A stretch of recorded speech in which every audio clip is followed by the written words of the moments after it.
world, change your mind, and it's his phrase, zero moment of truth. What's up, brother? You are, bro. Yeah! He said you are. Thank you. I'll take it. You are too, my man. So, zero moment of truth. I'm going to define it, and then a really smart person in the room is going to tell me the relationship between 70% and zero moment of truth. And it could be you, Tim. Are you ready, sir? No. Good, good. We got one scared audience member already. This is good. This is good. So, zero moment of truth is the first time a prospect contacts you and you know they exist, right? So it could be the moment that they walk into your retail location, or it could be the moment that they fill out a form on your website, or that they call you, but it's the moment you now know that they might want to do business with you. Okay, so that's zero moment of truth. So who can tell me the relationship between 70% and zero moment of truth? Does anybody have a guess in the room? Anybody? Yeah. Go ahead and say it loud. Yes, so this is what we know. That today, on average, 70% of the buying decision is made before zero moment of truth. Dan, 70% of the buying decision is made before they call you, before they contact you, and certainly before they walk into your store. 70% on average. Now, if we look at this, it begs a couple of questions, right? Because let's just go back in time for a second. And let's say it's 15 years ago, and we said, what percentage of the buying decision was made before someone had walked into a store, before someone had talked to a salesperson 15, 20 years ago? What do you think that number would have been? Anybody give me a guess? Come on. 10, 20% I heard. So if we're at 70% today, the question is, for each and every one of us, where is this number going to be over the next 5, 10, 15 years? Where's it going to go? It's going to go up, isn't it? And so the question therefore begs, what does it mean for you? And it also begs a few other questions, like, for example, if this number's true, and I know not everybody in here has a, quote, sales department, but just stay with me for a second. If this number is true, which department of your organization has a greater impact on the actual sale of the thing? Is it the sales department or is it the marketing department? Which one? Marketing, because 70% is happening there. Yet notwithstanding, generally speaking, when a company's in financial trouble, the first department that gets laid off is marketing. That's how we pay them back for their goodness. All you marketers feel very good right now, don't you? And generally speaking, when we're looking to grow the business, the first department that gets hired is sales. And so the question is why? And it's because for so long, we've attached all the numbers to sales. But never in the history of the world can we definitively measure the revenue that marketing is generating, especially with digital. And we're going to talk about that today. And that's a foundation of this change that's happening in this world. So you say, well, if 70% of this is happening before they even come to my store, I better have a great website. Okay, sure, fine. We'll take it. When you hear the phrase great website, what does that mean for you as a user, as a consumer? Like, how would you define, at this point, 2018, the phrase great website? Anybody give me an answer quickly? Yeah. Well, my man said number one. Yes, if you're the business, but what if you're the user? Everybody almost said the same thing in this group. They all said easy. That's right, easy. Because the essence of a great website, of a great buying experience today is, I want to find it, and I want to find it now, fast, quickly. And that is how the game has changed. Now, my quick story. Can anybody tell me, really smart person in this room, what type of in-ground swimming pool this is? In other words, what's it made out of? Anybody know? Gunite. That's all they have in California, right? This is a fiberglass swimming pool, and this is one of roughly about 1,200 fiberglass swimming pools my company, River Pools and Spas, has installed throughout Virginia and Maryland. And so now you're saying to yourself, NAMM brought in a pool guy to talk to me this morning. I know it's pretty messed up. I agree.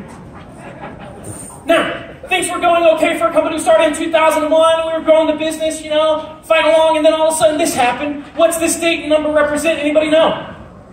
Yeah, day of the stock market. Good or bad day for pool guys? Yeah, bad day. Because generally speaking, how do most people get the money to buy a pool? Well, of course, sometimes people say bonuses. No, this is America. They borrow it. And after that day, most people didn't have money in their home to even borrow so that they could get a pool. And within 48 hours of that day, we lost $250,000 in business. And then things started to get worse and worse and worse over the coming weeks. And then by January of 2009, this is where we were as an organization going over that beautiful edge. I talked to 3 consultants that month. All 3 consultants said the same thing. Marcus, you should file bankruptcy. But just like many of you business owners, if I filed bankruptcy, I was going to lose my home. My 2 business partners would have lost their homes. My 16 employees would have lost their jobs. And so today we're going to talk about how we got back over that edge. Now, I always have one big fear, though. Even though this story has been featured in books and publications, and now the philosophies of what we've done with the Ask You Answer, which we're going to talk about, are taught in college universities, despite all of this, there are people in this room today that are going to hear what I say, and they're going to say, well, Marcus, that might have worked for you as a pool guy, but you see, here in my business, things are a little bit different. That's right, Dan. What percentage of businesses in the world truly believe they're different? 100%. You know, nobody's ever told me my trips around the world talking to audiences like you, nobody's ever said, yeah, Marcus, we're pretty much just like them. Nobody ever says that. And it's because we all want to feel special, and you are special. But if you look at why people buy from you, it's the same reason they bought from me as a pool guy. It's the same reason now they bring me on these stages. It's because for some reason they trusted you more than that other company. And fundamentally, the business that we all share, that we're all in, is the business of trust. And that's what I'm talking about this morning. I want to help you become the most trusted voice in your space.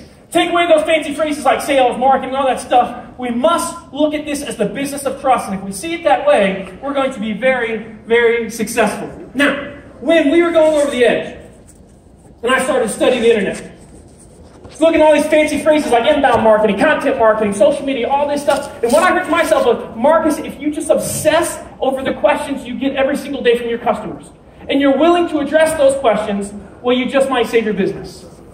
So our core philosophy became 4 simple words, which I'm hoping this morning you're going to embrace in your business as well, which of course is They Ask You Answer. It's the title of what became a best-selling book. And it's the mindset of, if anybody has ever asked you the question, that you feel like it's your moral obligation to address it on the front end, because you know if you don't, then they're going to keep looking, and they're going to go to that person that actually is willing to have the conversation, and because they were willing to have that conversation, that's where they bought that thing. Now, we're going to see how this applies to us in just a second, but unfortunately, most businesses embrace what we call Ostrich Marketing. Haven't heard that one before, have you, Carmen? Carmen says, I did not know I was going to be spoken to this morning. Yes. Isn't it great? It's rock and roll. Viva. So, an ostrich, when it has a problem, what does it do? What does it do? Sticks its head in the sand, which, by the way, is a total myth, but it's a good example, right? And so it sticks its head in the sand because it thinks, what's going to happen with the problem? It'll go away, but does it ever go away? Of course not. So how does this apply to us? Has there ever been a question that you get all the time, maybe on the sales floor, on the retail floor, maybe from vendors, where you said to yourself, you know what? We can't address that question on the website. Why don't we wait till we're face-to-face with the individual? Can't think of one. I'm getting ready to show you a bunch, because here's the reality. Most companies adhere to this philosophy of the ostrich. Now here's what's crazy. There's basically in every industry, especially in retail, 5 subjects that buyers are obsessed with. 5 subjects that, before you go to that store, you want to know those 5 things to say, okay, I can walk through those doors. 5 subjects that if somebody is interested in your brand, if you're a manufacturer, that they want to say, okay, it's worth even going to that retail store to consider that thing. Here are the 5. As buyers, we want to know, how much does it cost? We want to know, what are the drawbacks with it? We want to know, how does it compare to that other thing that we're also looking at? We want to know, what is everybody saying about it? And we want to know what the best it is. And here's what's crazy. Businesses fundamentally don't like to talk about it. We're going to show that today. These 5 areas literally run the economy and they run your business. The way people buy today is decided upon these 5 pillars. And we're going to address each one. And you're going to see definitively how it applies to you. And I'm going to start with the one that's always so fun. Let's start with money. You want to start with money? Just say yes so I feel good. Say yes. Okay, I'll take that. I'll take that. Now, I need everybody to participate. It's going to be fun. Now, by show of hands, how many of you have researched how much something costs online, let's say, over the last year or so? By show of hands, okay?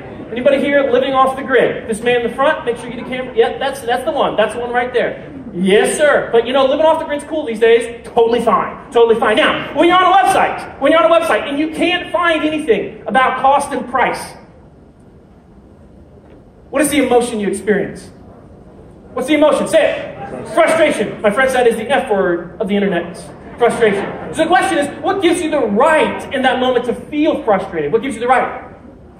Because you don't have the answer. My man's getting mad just even talking about it right now. He's over here just saying, you don't know how to get the answer. Exactly. So in this moment, what's your name, by the way? Herb, in this moment of frustration, Herb, do you say to yourself, that's okay, I'm sure it's on this website somewhere. I'll just keep digging on this website until I find it. Silly. On this moment of frustration, Herb, do you say to yourself, oh, that's okay, they're not talking about cost and price. They're a value-based business. I shall call them on the phone instead. Because you stopped doing that, didn't you? Because instead of calling them or continuing to look on that website, use the buyer, use the searcher, you keep doing what? You keep searching, and you search until what happens, sir? You find what you were looking for, and generally speaking, whoever gives you what you were looking for, they get what? Your business. And if not your business, at least they get first contact. And I'm sure we could all agree in this room, if we had a choice, we'd always rather be the first one contacted every time. Yet notwithstanding, in this industry, many of you are saying, okay, well, we're retail, we have e-commerce, we talk about our prices. Oh, no. Not necessarily. And almost every single manufacturer in this room doesn't talk about prices. So let's analyze this for a minute. The question is, why do so many, and some of you are looking at me like, this guy doesn't understand my business, okay? We're going to play and we're going to have fun. Now, there's basically 3 reasons why we, as businesses, don't like to talk in detail about cost and price on the website. I'm going to say them quickly for time. First reason is because we don't want to give it away to our competitors. Now, here's what's funny about the competition. If I came to anybody and I said, do you have a very good sense as to what your competitors charge, what would you say? Absolutely. And so if you have a good sense as to what your competitors charge, it therefore means what? That's right, they have a good sense as to what you charge. My man's looking at me like, daggone, that was deep, bro. Yeah, I know, it's deep stuff, right? Now, so this is the big secret, non-secret. Everybody acts like nobody knows what everybody's charging, when in reality, everybody really understands very, very well what everybody's charging. There's no secrets anymore, not in the digital world. Now, the second reason why we don't like to talk about cost and price on the website is because we say, well, it depends. That's the easiest one to answer. Because it's our duty to explain what drives the cost up, what drives the cost down. Why are some guitars so daggone expensive, yet some are so cheap? Fundamentally, what is the difference for those that don't know, that are just getting in the game, or maybe those that don't have as much experience? Why do things cost what they cost? People want to know. And the third reason why we say we don't like to talk about cost and price so much on our website is because we say if we're more expensive than everybody, we just might lose the business, which is funny because we don't have it yet, do we? Now, here's what's interesting about it. The thing that actually scares us away that we established with our friend Herb is when they don't talk about money, cost, and price. Case in point, let's just look at an analysis together. All right, this is really, really simple. So let's say that you wanted to go to a new restaurant tonight. You've never been there before. Okay, so you're going to take a loved one. You want it to be a great experience, right, Christine? You are beautiful this morning, by the way. You look wonderful this morning, Christine. So you want it to be a great experience. And so before you go to that website tonight, most people in this world, you're going to do 2 things other than make a reservation. What are the 2 things you're going to do before you go to that restaurant tonight to make sure it's a great experience? What are you going to do? Okay, that's right. You're going to look at reviews and you're going to look at the menu. Now here's where it gets interesting. If you go to the menu and there is no pricing, are you still going to go? Now, some of you are saying, well, that depends. Is this a business expense or not? That's very fair. That's very fair. But I know how y'all think. It's cool. I'm one of you. But the reality is what we found. In that moment, 80% of all people will not go. And it's not because they can't afford it. But it's because the moment they left it blank, they planted a seed of doubt. And when seeds of doubt exist, inertia occurs. This is what kills your landing pages. This is what kills your shopping carts. We must eliminate all doubt. That is the key. That is the essence of trust in this digital age that we're a part of. Now, quick question. How much does the fiberglass pool cost? Does anybody know? Anybody know? Yeah, my man said too much. All right, better work harder. Better work harder. So, could it cost $50,000? Yes. Could it cost $100,000? Sure, even $200,000. We can get you there. I promise. I promise. Now, ultimately, the answer to how much does a fiberglass pool cost is what it is for so many items in this world, which is 2 words. Well, it depends, doesn't it? And when we embrace this philosophy at River Pools of they ask, you answer, the first piece of content we put on our website was, how much does the fiberglass pool cost? And we said, you know what? It's a lot like buying a car. There's a lot of options. There's a lot of accessories. And we explained all those options and accessories. What would drive it up? What would drive it down? Why are some companies so expensive, yet some so cheap? But we explained the thing. And what's crazy is 7 years ago, how many pool companies in the world had addressed this simple question on their website? Not a single one. And why? Because they were afraid of the same thing so many businesses and manufacturers are afraid of. Even retailers. And so therefore, we embraced this. And what happened next? People started to call me and say, Marcus, thank you so much, because finally somebody was willing to talk to me about this and teach me about this. So our sales calls were very, very different. They were more prepared. And even better than that, from a search perspective, if you went online over the next couple of days and literally within 48 hours and you search average cost fiberglass pool, how much does the fiberglass pool cost? Any of these phrases you see was the first one you see on the left side of search engine results. You know Google, right? Now, that's just visitors. That's nothing special. So let's look and see where the rubber meets the road. Now, I'm going to get a little bit technical, so stay with me just for a second here. Stay with me. Now, once this occurred, then we started to see some serious action. Here's a list of the #1 phrases that generated the most traffic to our website over the next few years. Now, let's look at the top one here. So we had 13,000 people, you can see from the top, went to Google, they searched fiberglass pool prices, and of those, 30 of them filled out a form and said, I want to get a quote from you. Now, this is technical, but stay with me, it's going to make sense in a second. So the numbers that you see on the right side are sales appointments. Sales appointments. Now, the red arrows indicate a phrase that when somebody searched it online, they first landed on that article, how much does a fiberglass pool cost? And so if you add up the red arrows, we had over 200 sales appointments that occurred from people that originally landed on that article, how much does a fiberglass pool cost? So here's the important question. If we never address the question, how many of these sales appointments ever occur? How many? That's right, none. And why? Because they never showed up.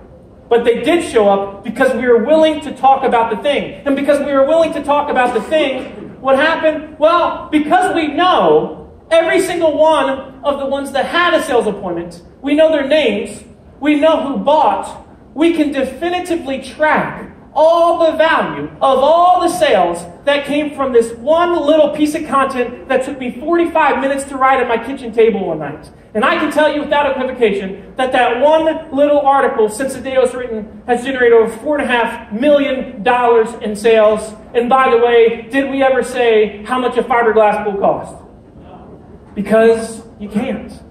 But you can explain the thing. You can teach the marketplace anything you want to teach. You can address anything you want to address. So am I asking you necessarily to always put a price list? Now, for some of you, yes, for e-commerce, of course.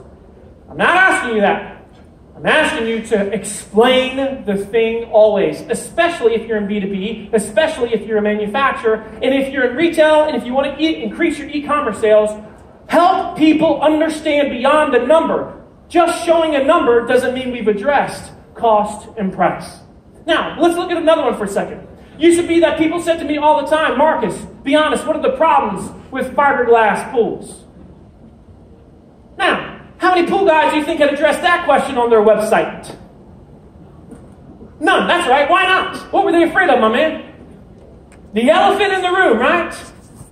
And so many just ignored the thing. Instead of ignoring it, we went right at it. And we said, you know what? One of the #1 questions we get asked every single day is, what are the issues and what are the problems with fiberglass pools? And so we openly addressed it. And here's what happened next. From a search perspective, over the next couple of years, here's a list of the #1 phrases that generate the most sales appointments for our company over the next couple of years. Again, just stay with me.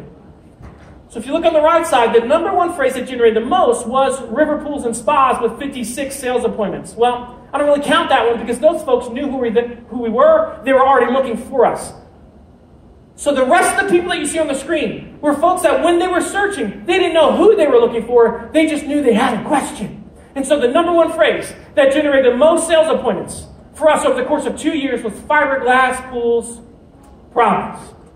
How is it possible that talking about the negatives of a particular item that you sell, how is it possible that that could generate, what was in this case, $500,000 in revenue? How is it possible? Anybody tell me how? Trust, because you answered the question. And so often, it's not you just think about the sale, They just need to know it's safe. It's safe to walk through your doors. It's safe to look at that thing. And if you do that, you're going to see the results. Let's look at verses for a second. You know and I know that people prolifically search versus stuff, right? And so, what's your name, by the way, sir? What's your name? Stephen. So Stephen, say back in the day, you were looking for a fiberglass pool. You met with Marcus, fiberglass pool guy, back when I still sold pools. And you think you want to get a fiberglass pool. But to keep me honest, Stephen, you meet with the concrete pool guy, David here, right? You meet with David, the concrete pool guy, and as soon as you meet with David, what's he going to say about Marcus's fiberglass pools? They suck, right? They suck. You know what them things, man. Come on, huh? It's a big piece of plastic. You know what I'm saying? It'll crack, it'll pop, it'll just blow out of the ground. I mean, bro, it's not even a real pool. It's like a bathtub in your yard. What are you doing? Here at David's Concrete Pools, we work on these things all the time. I'm telling you, they have nothing but problems. Don't go down that road. Don't have the issues. You don't want a fiberglass pool. You want concrete instead. Now, a minute ago, he liked me. Now he's freaked out. Now he's wondering, maybe concrete's the option. If he's trying to compare, in his mind, concrete and fiberglass pools, what's he going to do next? That's right, of course he's going to Google it. Here's what's crazy. Guess how many pool guys in the world have addressed this question? Concrete versus fiberglass pools on their website. None of them before, of course, the guy on the stage, right? And why? Because what were they afraid of? Fiberglass pool guy was saying our biggest competitor is concrete pools. So this is how we're going to deal with the problem. We won't even talk about them on our website. And if we don't talk about them, well then nobody will know they exist. That's a strong philosophy right there. Thank you, David. Concrete pool guy. How many times have you been asked over the years, so if you're me, which would you choose? I'm looking at this brand, I'm looking at that brand. See, tell me the difference. Millions of times. And that's what buyers want to know. But yet, have you addressed that question on your website? Because we are willing to address this question today, if you go online and you compare any type of in-ground pool, we're the first ones that you're going to see. It's generated hundreds of thousands in sales. Take all those questions you've been getting over the years about which would you choose if you were me, address them through video, address them through text. You will become that voice of trust. Now, let's look at one more of these big five and combine the last two, which is reviews and best. Fascinating what's happening with this. We all know reviews are huge. We know that people obsess over the best, but it's still growing. Crazy stat. In the past 2 years, mobile searches for product reviews is still increasing by 35%. Furthermore, videos with the word review in the title had more than 50,000 years worth of watch time on mobile alone over the past 730 days. This is how we have to think. How many of your products are you reviewing right now? How many of your services are you openly reviewing right now and doing it in an honest way? Now, I'm going to show you how transparent you can be with this. Show you how we did it at River Pools. Now, what I'm getting ready to tell you, many of you are going to say, that's crazy, I don't believe it's true, Marcus, freaks me out. Just stay with me for a second. Have you ever been asked before by somebody, we like you guys, we do. We think we want to do business with you. But if we don't do business with you, is there anybody else that you might recommend? Anybody ever heard that question before? Yeah? Well, I know you hate that question, so do I. So do I. One night when I was still a pool guy, I was in Richmond, Virginia. And I had a sales appointment. I met with this couple for about 2 hours. And at the end of that 2.5 hour period, they said, Marcus, we like you. We think we want to get this pool from you. But if we don't get this pool from you, is there anybody else you might recommend? I thought, I really hate this question. I didn't sell the pool that night. But I did have a long drive home, and I said to myself, well, they asked the question, which means what? I got to answer it. That's the rule. They ask, you answer. So I went home that night, and I wrote this article right here. Who are the best pool builders in Richmond, Virginia? And I came up with a list of 5 of the best pool builders in Richmond, Virginia. Now, first question for you. Am I on that list of 5, yes or no? Many of you say yes. Does anybody say no? Be brave. Raise your hand if you say no. Why do you say no, man? Say it loud.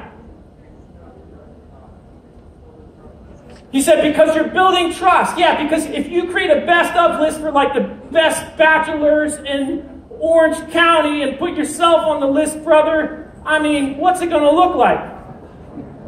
Yeah, you're still not going to score a date. I'm sorry, man. It's just not going to happen, right? Because everything comes down to trust.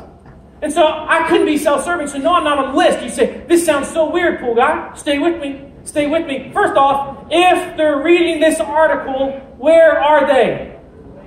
On my site. They're on your site. We're winning if they're on the site, because we're starting that magical conversation of trust. Now, furthermore, let's read the first two paragraphs. Now, I'm going to read the first two paragraphs. I want you to tell me your impression of this company after the first two paragraphs. Now, imagine, you just moved to Richmond, Virginia. You want to get a pool. You don't know who you want to get the pool from, so you're trying to figure it out. As soon as you search it, you stumble across this article because it's the only one that's bothered to address the question, best pool builder, Richmond, Virginia. So you start to read it. Now I'm going to read it with you. Again, tell me your impression of this company after these first two paragraphs. Each year, we, River Pools and Spas, meet with well over 100 households in the Central Virginia, Richmond area with respect to their in-ground swimming pool installation. And because so many folks know our thoughts and feelings from this website and all things pool construction, they often ask us who are some of the other builders and competitors we have in the area. Never once to shy away from being blatantly honest with respect to the competition. Here's a list of some of the companies that have a solid in-ground pool building history in the Richmond area. What's your impression of this company right now? Honest. Do you feel like they're an expert, yes or no? But did they say they're an expert? But you feel it, and you feel it, of course, because they were willing to address the elephant. They were willing to openly talk about something that nobody else was in their space. And you say, what's the results of this, Marcus? Well, of course, if anybody goes online today and searches best pool builders, Richmond, Virginia, that's the first one you see, but that's not the really cool story. Here's the cool story. Let's say you go online and you search for reviews, Playmore Pools, Richmond, Virginia. That happens to be our biggest competitor in Richmond, Virginia. Once you get past the advertisement that nobody's going to click on anyway, the first search you're going to come to, and the first one you're going to click on is who? That's right. My website. That's why today, if you're researching our competitors, generally speaking, where are you going to learn about them? My website. That's right. You say, this guy's ballsy. Yes, very. Now, had a lady come to me a couple years ago. She said, Marcus, the craziest thing happened. Crazy, Marcus. I was this close to buying a pool from Playmore Pools. But before I bought that pool, I decided to go online and research their company. And as I was researching their company, I stumbled across this article that you guys had written. I said, my goodness, these guys are so honest, I should probably call them too. And of course, you know what happened, don't you? Because otherwise, I wouldn't be telling you the story, would I? You see, that's the choice. The choice we make, we can either be incredibly honest and transparent in the voice of trust or not. But know this, somebody will do it. Consumer ignorance is no longer a viable sales and marketing strategy. They're not dumb. Eventually, they're going to find out. We have to trust that because you're not dumb either. This is the way that we have changed as a society, and because of this, this is the traffic for River Pools website over these past 6, 7, 8 years. When we started in 2009, we barely made it through. That green is that organic search traffic. The reason why it's wavy, of course, is because it's a seasonal business. But it kept going and going until last year we became the most trafficked swimming pool website in the world. And I got so many leads in Virginia and Maryland that I had to make a choice. And so I took all the revenue that we had generated during this difficult time for pool companies, where we had been growing, and I put that back into the business. We were getting leads from all over the country, and so we started 18 months ago a manufacturing facility as well. And our dealership base is exploding, and we'll probably be the largest manufacturer of fiberglass pools in the U.S. within the next 7 years. But it all happened because we said, we're going to be the best teachers in the world when it comes to fiberglass swimming pools. If anybody has a question, good, bad, or ugly, we're going to address it. It's our philosophy, it's our culture, it's our doctrine, it's who we are. It's crazy how little things, little shifts in mindsets can change our businesses. Now, hopefully you see how they ask you answer could apply to you, but this goes even further because things have changed. We're entering a new phase of the way people search. I call it the me revolution. Think of how you, especially on mobile, have changed the way you search for things. Because many of us now are adding phrases that we didn't use when we started this whole internet thing. For example, we love to say, for me. For me. For me, in a phrase, has grown by 130% in the last 2 years in terms of people using it. Let me show you examples of the way people use for me when they're searching for stuff. For example, Which car is right for me? What is the best type of investment for me? Which diet is best for my dog? That's cool. Which guitar is the right choice for me? If somebody wanted to, could they come to your website right now and without bias, could they self-select based on some type of simple app solution, almost like a digital salesperson, could they select without bias the right guitar for them? I'm just using that as a simple example. People are obsessing over this right now. But it goes beyond that. Should I? The phrase should I when people search is exploding as well. It's grown 60% in the last 2 years. Should I do this? Should I do that? Let me show you the most popular should I's that people search for online. Do you want to see them? Say yes. Of course you do. Of course you do. This is the human brain right now. Number one, what should I order for lunch? Because apparently you can't figure it out. Number two, should I get my hair cut? My answer, probably not. Probably not. Number three, should I buy Bitcoin? Who the crap knows? Number four, should I text him? No, you shouldn't. Number five, what should I do with my life? This is where we are. We're in an advanced civilization. People say, I'm afraid machines are going to run the world. They do. Should I do with my life? Son of a gun. Now, we ain't done yet because this party's still going, okay? I'm going to give you, because I love you, I want to give you 8 tips for awesome. 8 tips for awesome. If you do these 8 things, it's going to really have a big impact on your website, on your social presence. And what I did is I took many of the websites in this room and I studied the things that we're doing well and the things that we need to work on. And I want to highlight some of those things with you right now. So these are great rules to live by with your digital sales and marketing going forward. Here we go. First one, it ain't about you. When somebody comes to your website right now, are they more concerned about them, their issues, their needs, their problems, or are they more concerned about your company? Which one? Them. Yet notwithstanding, 90+% of all businesses, if you go to the homepage of the website, the first thing they talk about is who? Themselves. Themselves. Ain't about you. It's about them. It's about the buyer. It's about the consumer. Let me give you a great example of this right here. A company called Ultimate Ears. Ultimate Ears, are you in the room? Raise your hand if you, or stand up if you're from Ultimate Ears. Anybody from Ultimate Ears in this room? Oh, poor you, Ultimate Ears, because you're pretty awesome. Now, let me show you this. This is their homepage. Look at the headline. Who is the headline about? Improve your live performance. Notice, it is all about who? It's all about you. Look at the subheadline. Hear like a pro, about you. Play like a pro, about you, the viewer, the visitor. Let us help you design your in-ear monitor system. This is a company that gets it. They understand it's all about the viewer, the consumer, the listener. This is the type of messaging that you should have. Think about making it for them. You're going to be more successful. Tip number 2.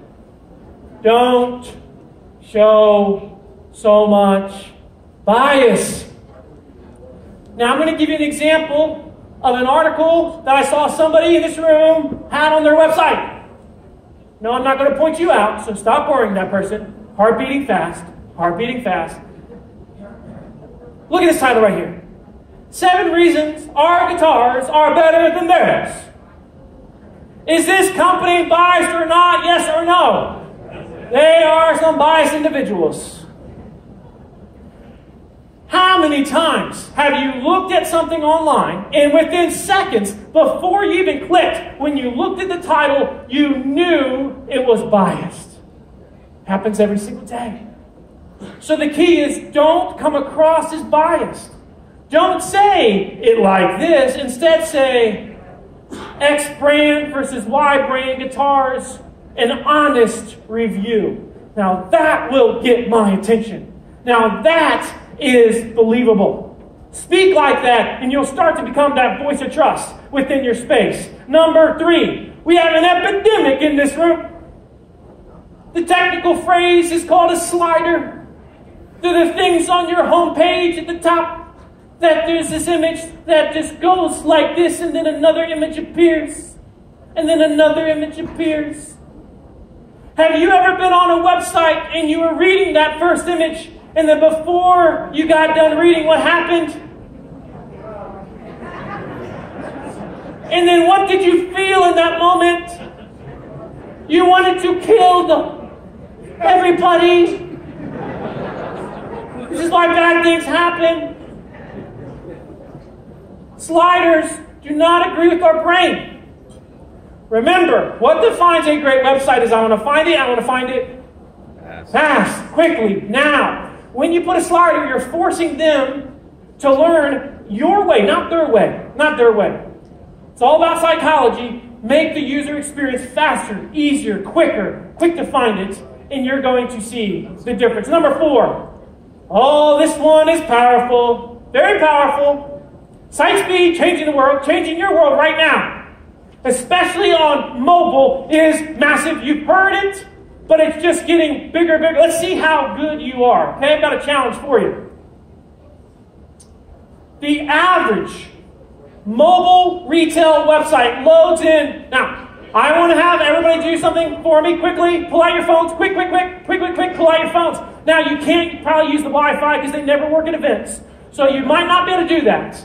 But I want you very quickly, I want you to type in your URL, and don't hit go yet. I'm going to tell you when to go. All right, I'm going to tell you when to go. Everybody got your URL? Everybody about got it?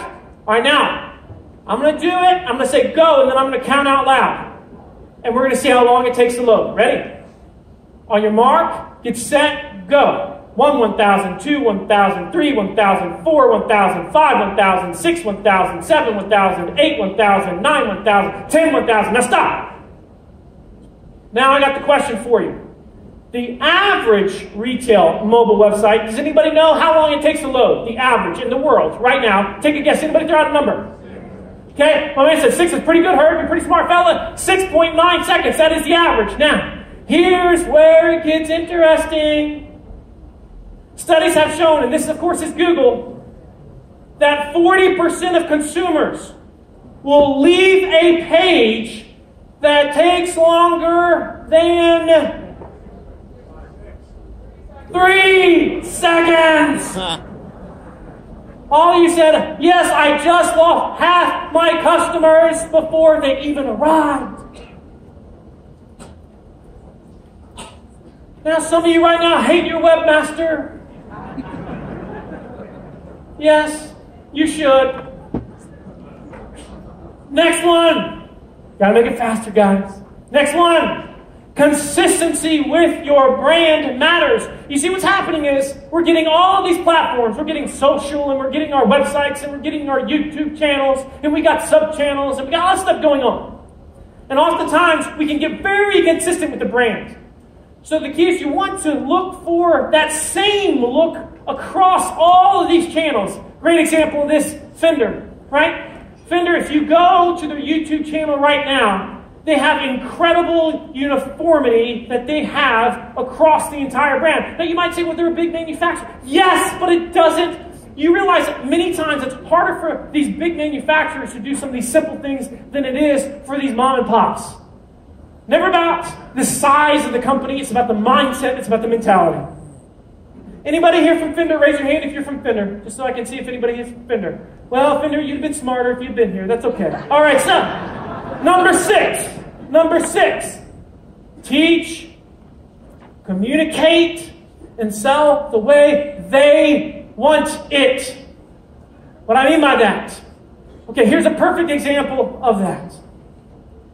Anybody heard of Sweetwater?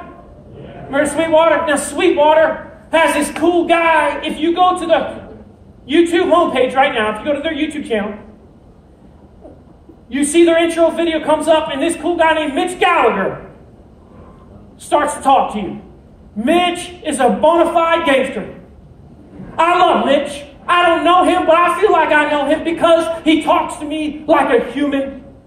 And what's so cool, he explains to me so clearly what is going to be on the channel, what I am going to learn, what I'm going to see, why I should subscribe. He doesn't just take it for granted that I get it. But he says it in such a way that I feel like we've been friends for years. If you get a chance today, I want you to go watch Mitch and tell him we were talking about him, because they're doing some great things at Sweetwater. All right? And then, number 7. See how so many of these are aligned? It's the essence of they ask, you answer. Know your customer and speak to them. It's all about them. So, for example, I love what Page's Music is doing for band directors. This is a vision that they have as an organization. Now I'm going to read this visionary statement. If you go to their band directors section and you look at this, it says, on this site, now ask yourself, who's the hero as they talk? On this site, we aim to celebrate you, the directors we serve. We know there are so many of you who work so very hard to provide a top quality music education to your students, and we simply want to highlight you and your efforts. Who's the hero there? Who's the hero? The customer, the director, and that's what it's all about. The customer, the director. Anybody from Pages here? Rick, stand up, fellas. Stand up. Y'all are feeling pretty good right now. Give them a big round of applause. That's what it's all about. Good stuff. And then finally, number 8 step is by the year 2019, which is how many months away? 11 months. They say 80% of the content consumed online will be video-based content. This is the rock in everyone's shoe. It is going to stay there until we deal with the issue. It's not going away. So what does it mean? What does it mean to you? What does it mean to me? I can tell you. Fundamentally, it means that you and me, regardless of what we sell, we are media companies. I'm a media company that happens to sell pools. I'm a media company that happens to speak and consult with organizations and brands all over the world, but I am a media company, and so are you. And think about it for a second. How many people in your space make the same claims? We give great customer service. It's our people that make us special. See, everybody says it, and if everybody is saying the same thing, what does it mean to the marketplace? Nothing until you show the thing. And so the point is, unless you show it, it doesn't exist. This must be your philosophy going forward. Unless you show it, it doesn't exist. And of course, the example that we all know in this industry that truly gets it as a media organization is Anderton's. Has anybody gone? Raise your hand if you've ever been to Anderton's website and looked at some of the things they're doing online. An absolutely phenomenal retail organization that goes beyond the idea that people just walk through our doors. Look at this, Anderton TV. For all our great shows and more new shows coming this year, please subscribe to Anderton's TV. You won't be disappointed, and no, you won't, because they have their stuff together. Anderton's, are you in the room, by the way? Anybody from Anderton's in the room? Okay, couldn't make it across the pond. Amazing company. Make sure you check them out today. Now, as we close out, I want to show you how this can become a culture for any organization. Now, I mentioned that I've worked with companies all over the world, retail organizations and whatnot. This man here came to me about 5-6 years ago, and he said, Marcus, we're producing content, but we're not getting results. You see, his name is Steve Scheinkoff. He owns a retail appliance company in the Boston, Mass area. So they sell kitchen appliances, basically. He said, why are we not getting this growth? Because I'm producing this content. So I looked at his traffic, and his traffic was pretty flat at first. And I said, well, I can see why you're not getting growth, Steve, because you like to talk about Steve. But you see, what people want to know is their questions, their needs, their issues. And so he bought into this philosophy of the Big Five. He started to talk about the things that nobody else was willing to talk about. And one of the first things he did, he said to his entire retail sales team, he said, if you are in sales in this organization, you're going to be a part of the content production process.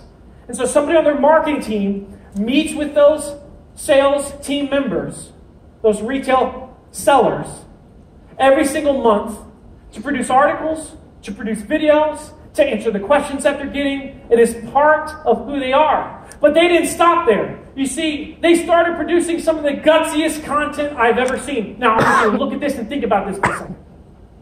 Let's say that you're getting ready to buy a kitchen appliance. You want to make sure it's not going to break down.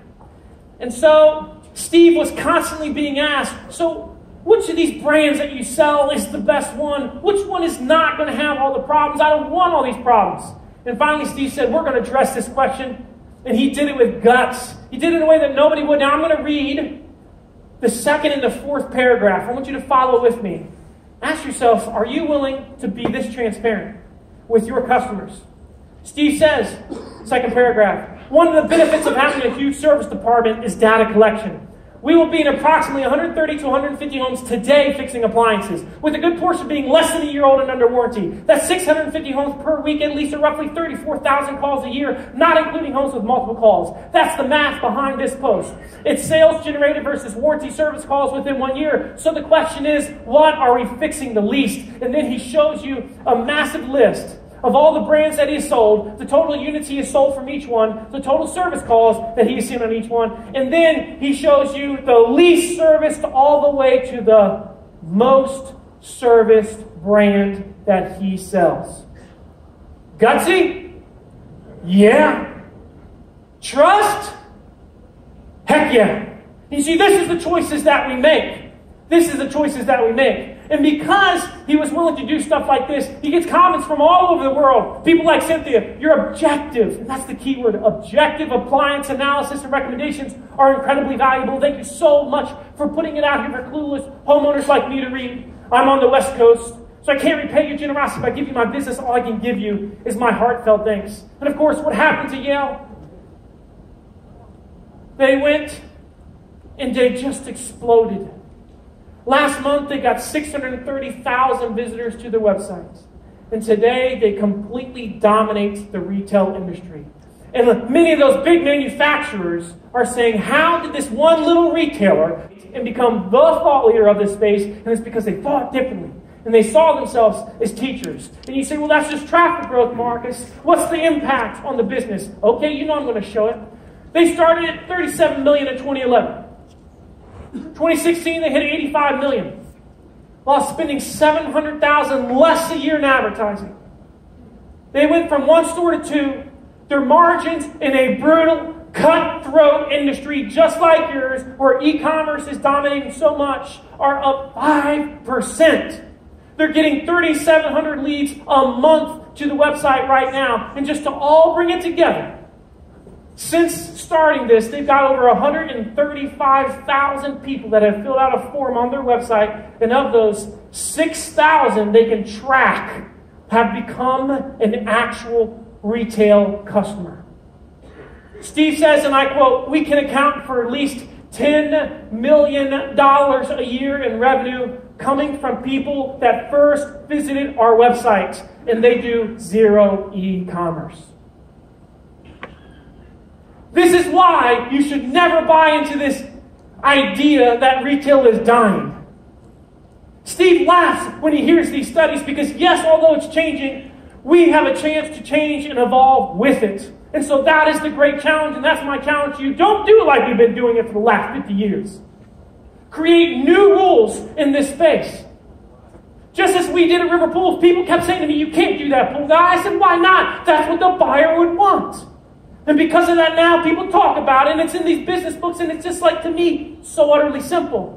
And speaking of simple, let me share one last story with you before we close. A few years ago, I was speaking in Dallas, Texas. And when I was done, this reporter came up to me and he said, Marcus, this thing you did with your pool company is so fascinating. Okay, great. He said, can I do a story on this? I said, sure, that's fine. I didn't think anything of it until we spoke for 90 minutes on the phone a few days later. And then a few days after that, they sent a photographer down to my swimming pool company. And then a few days after that, on the cover of the small business section of the New York Times appeared this article right here. Now I want you to look close. There's two ironies to this article. The first one is this. That shirt really makes me look fat.